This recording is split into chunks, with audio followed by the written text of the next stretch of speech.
Hello नमस्कार good morning. मेरा नाम है आरजे राज। आप देख रहे हैं 103rd episode of Nagpur most happening Facebook live show जिसका नाम है राज की बात बी सॉर्टेड के साथ। एक फिल्म आई थी 1974 में। फिल्म का नाम था रोटी। फिल्म में थे राजेश खन्ना, मुमताज। गाना था जो उस वक्त का सबसे चर्चित गाना था और गाना था कि गोरे रंग पे न इतना गुमान कर। किशोर कुमार, लता मंगेशकर ने गाया था ये गाना। तो किशोर कुमार गाते हैं कि गोरे रंग पे न इतना गुमान कर, गोरा रंग 2 दिन में ढल जाएगा। तो उस पर मुमताज यानी कि लता मंगेशकर रिप्लाई में गाना गाती हैं कि तू शमा है मैं हूं परवाना, मुझसे पहले तो तू जल जाएगा। ये जो रंगों की जो भाषा है और बॉडी की जो इमेज है, इस इमेज को लेकर, इस सेल्फ एस्टीम को लेकर, इस थॉट प्रोसेस को लेकर आज एक बड़ी चर्चा यहाँ पर होगी ऑन राज की बात बी सॉर्टेड के साथ। बी सॉर्टेड में हमारे साथ हमें सॉर्टेड करने के लिए हर हफ्ते एक नए विषय पर बात करने के लिए आती हैं सेंट्रल इंडिया की जानी मानी psychologist. Please welcome Sonal Phuke ma'am. Ma'am नमस्कार। हेलो, नमस्कार। मैम कैसी हैं आप? बढ़िया। मैम सबसे पहले तो ये कि इस रंग भेद की दुनिया में क्या क्या देखें, क्या क्या समझें और क्या क्या इस सोच के साथ आगे बढ़ें। मुझे लगता है रंग तो एक कंपोनेंट है, एक एस्पेक्ट है। रंग के साथ साथ और भी बहुत चीजें हैं, जैसे वेट होता है, एक बॉडी इमेज, मतलब जो मेरा खुद को मैं कैसे देखती हूँ, मतलब मेरा perception about my own body. तो मैं क्या मेरे बॉडी के साथ सेटिस्फाइड हूँ? जो भी मुझे मिला है, मुझे जो फीचर्स मिले हैं, जो मुझे कॉम्प्लेक्शन मिला है, जो मुझे वेट मिला है, जो मेरा बॉडी कॉम्पोजिशन है, जिस तरीके से मैं दिखती हूँ, so that is my body image about myself. और body image and self esteem they go hand in hand, because self esteem is my evaluation about myself. तो बॉडी इमेज इज मेरे body को मैं कैसे perceive करती हूँ, और self esteem is कि मैं अपने आप को कैसे इवेल्युएट करती हूँ। मैं अपने आप को, मेरी जो वर्थ है वो मैं कैसे देखती हूँ, दैट इज सेल्फ एस्टीम। तो positive self esteem, good self esteem, मतलब मैं अपने आप से सेटिस्फाइड हूँ और मुझे अच्छा लगता है खुद को लेके। पर मैम नेगेटिव बॉडी इमेज भी तो होती है ना? बिल्कुल होती है नेगेटिव। और मैम उसके कॉमन कॉजेज क्या होते हैं? पहला बहुत बड़ा कॉज होता है unrealistic expectations. Unrealistic expectations of the society और सोसाइटी ने बनाए हुए नॉर्म्स। जैसे तुमने शुरुआत की, गोरे रंग पे ना इतना गुमान कर जी। मतलब तुमको गोरा रंग मिला है तो वो बहुत प्राइड की बात है जी। और इतना प्राइड भी मत करो कि वो रंग ही तुम्हारा ढल जाएगा। मतलब अगर तुम्हारा ये गोरा रंग चला गया तो तुम्हारी वैल्यू कम हो जाएगी, यही बोलना है ना उसको। जी। तो ये मतलब कौन से एंगल से ये पर्सपेक्टिव सही है, पहला तो मुझे ही पूछना है ये कि ये कौन से एंगल से ये पर्सपेक्टिव सही है कि रंग, जो भी रंग है, कि उसमें खूबसूरती नहीं हो सकती। और बहुत सारे इश्यूज हैं जो हम अभी अगर बात करने बैठे तो टाइम ही कम पड़ेगा जी। कि हमको जो भी मिला है उसको अगर हम पूरी तरह से अगर एक्सेप्ट करें, see we are just a part of the nature, right? हम नेचर का एक पार्ट है। अब अलग अलग एनिमल्स होते हैं, अलग अलग प्लांट्स होते हैं, अलग अलग फ्लावर्स होते हैं, उनके अपने कलर्स होते हैं, अपने टेक्सचर्स होते हैं, अपना साइज होता है सब। So we are also a part of the nature. सबका एक जेनेटिक कॉम्पोजिशन होता है, इंडिविजुअल जो आपको विरासत में मिलता है जी, उस पे आपका डिपेंड करता है कैसी आपकी बॉडी टाइप है, राइट? फिर आपकी लाइफस्टाइल कैसी है, आप एक्सरसाइज कितना करते हो, वर्कआउट कितना करते हो, आपका काम एक जगह बैठ के करने का है या आपको बहुत मूवमेंट्स करने पड़ रहे हैं ड्यूरिंग द डे, आप अगर कोई एथलीट हो तो उसके हिसाब से भी आपका बॉडी टाइप होता है। तीसरा होता है कि आप न्यूट्रिशन क्या दे रहे हो अपने बॉडी को, उसके हिसाब से भी होता है। बिल्कुल। और जेनेटिक कॉम्पोजिशन, जैसे मैंने बोला, जो प्री डिस्पोज्ड जो हम होते हैं जी, तो हम ये ऐसे कैसे स्टैंडर्ड्स हमने ये बना लिए कि ये अच्छा है, ये ज्यादा अच्छा है, जितना स्किनी उतना ज्यादा अच्छा। और जितना फेयर उतना ज्यादा अच्छा। अभी वेस्टर्न कंट्रीज में सबसे फनी बात यह है कि वेस्टर्न कंट्रीज में जब हम लोग यूएस में थे तो वहां पर टैनिंग क्लब्स हैं। टैनिंग क्लब्स हैं? टैनिंग क्लब्स जी। हैं। हम तो ये सोच भी नहीं सकते क्योंकि हमको तो सिर्फ ब्लीचिंग की आदत है जी क्योंकि हमारा स्किन ब्राउन होता है, जी थोड़ा सा कॉम्प्लेक्शन हमारा डार्कर होता है, उसको कभी वो ऑलिव कलर भी बोलते हैं, कभी जी। ब्राउन भी बोलते हैं, जी उसमें भी शेड्स होते हैं। जी। तो हमको उसको fairer, lighter, fair and lovely ये सब करना है हमको। वेस्टर्न कंट्रीज में जिनको बहुत फेयर कॉम्प्लेक्शन होता है, जो कॉकेशियन रेस को, जी उनको चाहिए टैंड स्किन, जी उनको चाहिए थोड़ा सा डार्कर कॉम्प्लेक्शन। उसके लिए वो जाते हैं बीच पे, वो बैठते हैं धूप में ताकि उनका स्किन थोड़ा सा डार्क हो। उनको मैम नागपुर वो- बुलाइए ना। जरूर नागपुर बुलाइए। और वहां पर हमारे पास जैसे यहाँ पर हमको ब्लीच मिलता है, जी वैसे ही वहां पर टैनिंग लोशंस मिलते हैं जिसको आप लगाओ और आप ऐसे टैंड दिखोगे, डार्कर दिखोगे, ब्राउनिश दिखोगे। जी तो जो अपने पास नहीं है वो अपने पास होना चाहिए, ये जी। एक बेसिक ह्यूमन टेंडेंसी होती है, जी। लेकिन उसको थोड़ा इंस्पेक्ट करना चाहिए, ऐसे मुझे लगता है। नहीं मैं जैसे आपने ये बोला कि नेगेटिव बॉडी इमेज, मैं इसको थोड़ा सा और समझना चाहता हूँ मैम कि नेगेटिव बॉडी इमेज दूसरों की नजरों में कि खुद की नजरों में? खुद की नजरों में, खुद की नजरों में खुद के बॉडी की अगर निगेटिव इमेज रही तो मुझे लगता है कि ये इंस्पेक्ट करना बहुत जरूरी है कि क्या हम सही सोच रहे हैं। हमारी अगर कोई पर्टिकुलर बॉडी टाइप है, जी so first we should try to ask ourselves one question, do I feel healthy, do I feel fit, do I feel energetic, do I feel any problems functioning in my day to day life. तो अगर वो सब ठीक है, अगर मेरे energy levels काफी high हैं, मैं काफी एनर्जेटिक हूँ, जी जस्ट बिकॉज जेनेटिकली मुझे ऐसा पर्टिकुलर बॉडी टाइप मिला है, जी तो ये सोचते रहना कि ऐसा मुझे नहीं मिलना चाहिए था, मैंने और थिन होना चाहिए था, मैंने और टॉल होना चाहिए था, और उसी के बारे में सोचना, तो ये सही तो है नहीं। और ये इसलिए भी होता है क्योंकि अभी हम सोशल मीडिया पे भी देखते हैं, एक शुरुआत की बात तो ये है कि हम जब बिल्कुल बच्चे होते हैं जी तब बारबी डॉल्स जैसी डॉल्स दी जाती हैं बच्चों को, जी लड़कियों को खासकर, जी मैम, उनको बारबी डॉल्स मिलती हैं। और बारबी डॉल का अगर आप बॉडी स्ट्रक्चर देखो तो वो अनरियलिस्टिक है, long legs and slim and trim और वो petite। पॉसिबल ही नहीं है मैम। लेकिन वो लड़कियों को वो एस्पिरेशनल वैल्यू मिलती है उसमें से, जी और उनको लगता है कि I should strive for this kind of body shape. तो उनको जो मिला है, उनको जो हेल्थ मिली है, वो उसकी तरफ नहीं ध्यान देते हैं, वो इसकी तरफ ध्यान देते कि मेरी आंखें कैसे ब्लू हो सकती है, मेरा स्किन कैसे फेयर हो सकता है। This is a big problem and this is not only a problem of the girls, this is also a problem at times of the mothers. Right ma'am. क्योंकि सोसाइटी ने, अच्छा सोसाइटी के expectations तो उसके बारे में क्या बात करना, कोई कोई कंट्रीज में तो ऐसे होता है कि उनको तो उनके फीट बहुत छोटे चाहिए, जी तो बचपन से वो लोहे के शूज पहना देते हैं लड़कियों को, smaller the feet the more beautiful they are. जी या फिर कोई ट्राइब्स होते हैं जिसमें ऐसे वो गले में रिंग्स डाल डाल के एक के ऊपर एक वो ऐसे नेक को ऐसा लंबा कर देते हैं, उनके हिसाब से that is a standard of beauty. जी इंडिया में the basic standard of beauty is colour, जी fair, the fairer the beautiful, जी the slimmer the beautiful. But then one has to be realistic. One has to be realistic and one has to be accepting. And rather than focusing on my body type से या body मेरी image मेरे body type से जो आती है, उससे ज्यादा मैं कर क्या रही हूँ अपने लाइफ में, उस पर कॉन्सेंट्रेशन होना चाहिए। वो ज्यादा इम्पोर्टेंट है। मेरी वर्थ किससे होनी चाहिए। बट मैम जैसे सोशल मीडिया की आपने बात की मैम, बीच में एक जिक्र किया था आपने उसमें, तो मैम सोशल मीडिया के ऊपर में आज ऐसा कौन है मैम जो फोटो खींच के जब जैसे ही उसको डालता है फेसबुक पे या इंस्टाग्राम पे, मैम फिल्टर इस्तेमाल करता ही है अपने आप को थोड़ा सा फेयर करने के लिए, थोड़ा सा उसमें ब्राइटनेस बढ़ाने के लिए, थोड़ा एक्सपोजर बढ़ाने के लिए वो फिल्टर का इस्तेमाल करता ही है।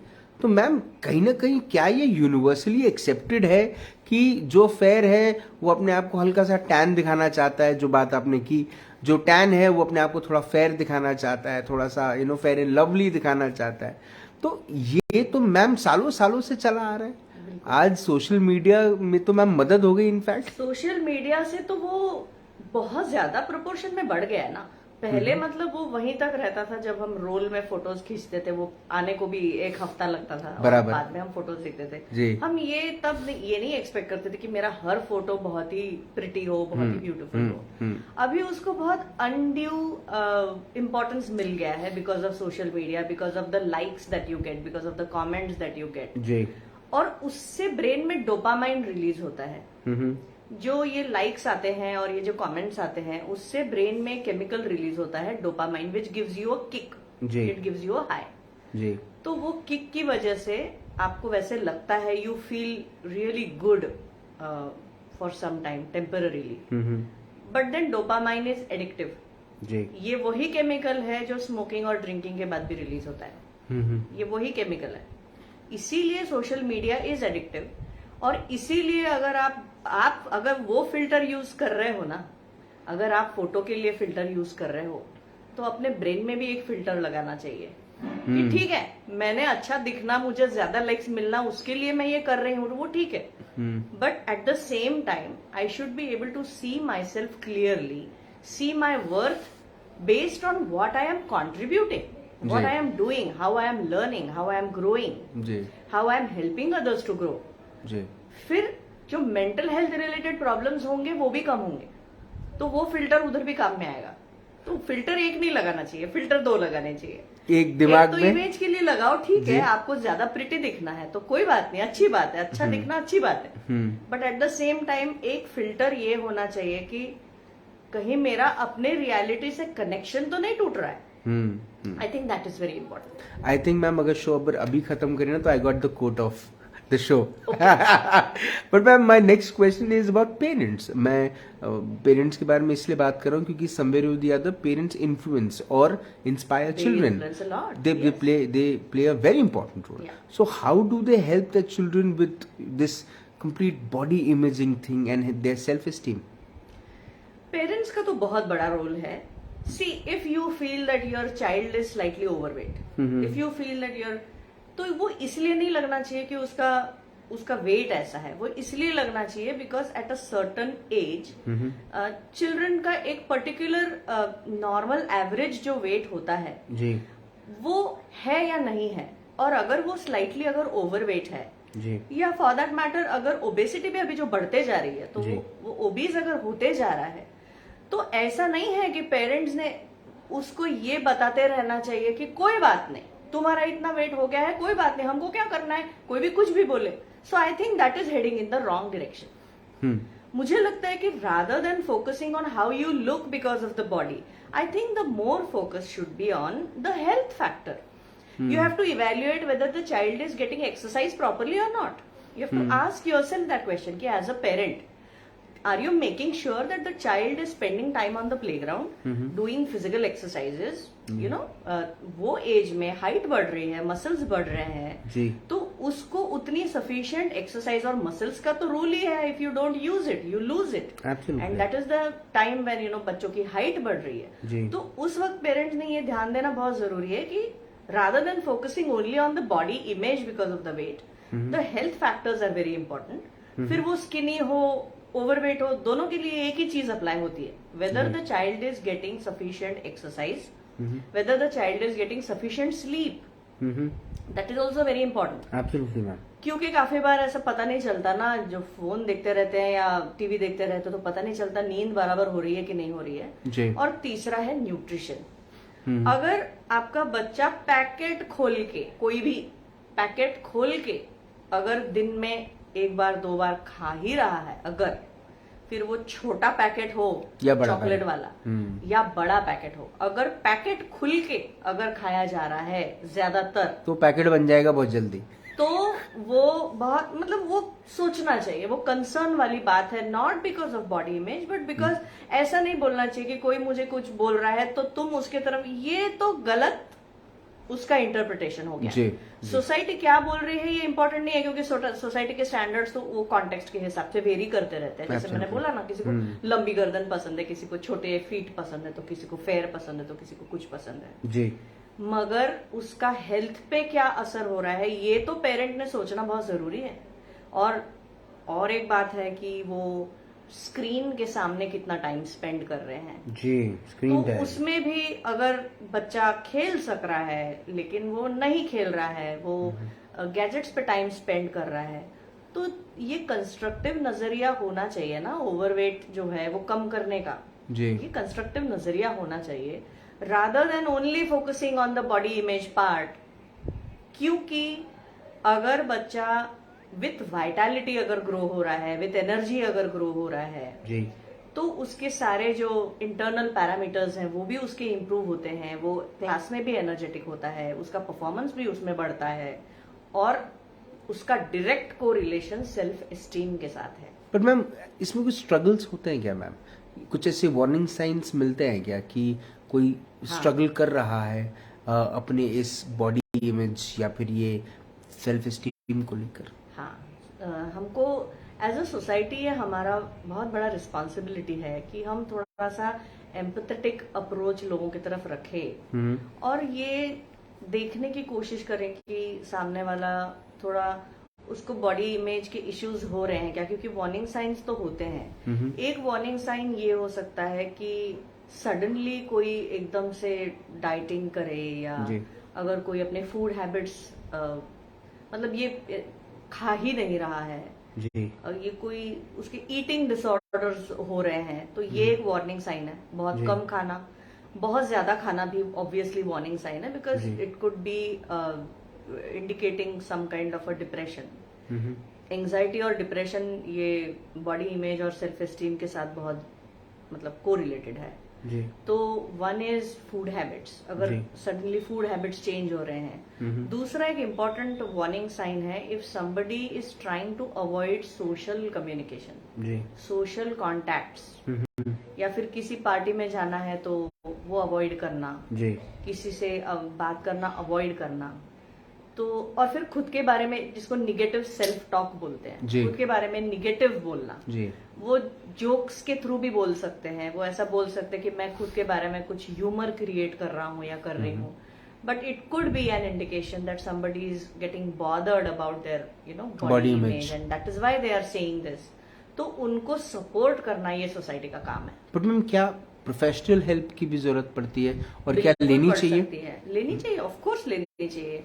प्रोफेशनल हेल्प इसलिए लेनी चाहिए क्योंकि ये जो निगेटिव सेल्फ टॉक जो है, जी, it's a vicious cycle. You keep telling yourself that you are not good enough, your body is not good enough, your body is not that beautiful। उससे कॉन्फिडेंस लो होता है। Confidence low होने की वजह से इनिशिएटिव्स लेना कम होता है। उसकी वजह से आपको दिखते जाता है कि जो ग्रोथ की पॉसिबिलिटी जो किसी इंसान में होती है वो अगर नहीं हो रही है तो प्रोफेशनल हेल्प लेनी चाहिए। और इससे ऐसा अगर आपको ज्यादा अगर लगते रहा अगर आपके बॉडी इमेज के बारे में, तो it can also lead to a lot of anxiety issues, a lot of depression issues, and then you keep comparing yourself की वो उसके पास तो ऐसा है मेरे पास नहीं है। तो ये कंस्ट्रक्टिव चीजें नहीं है। You are not heading in the right direction.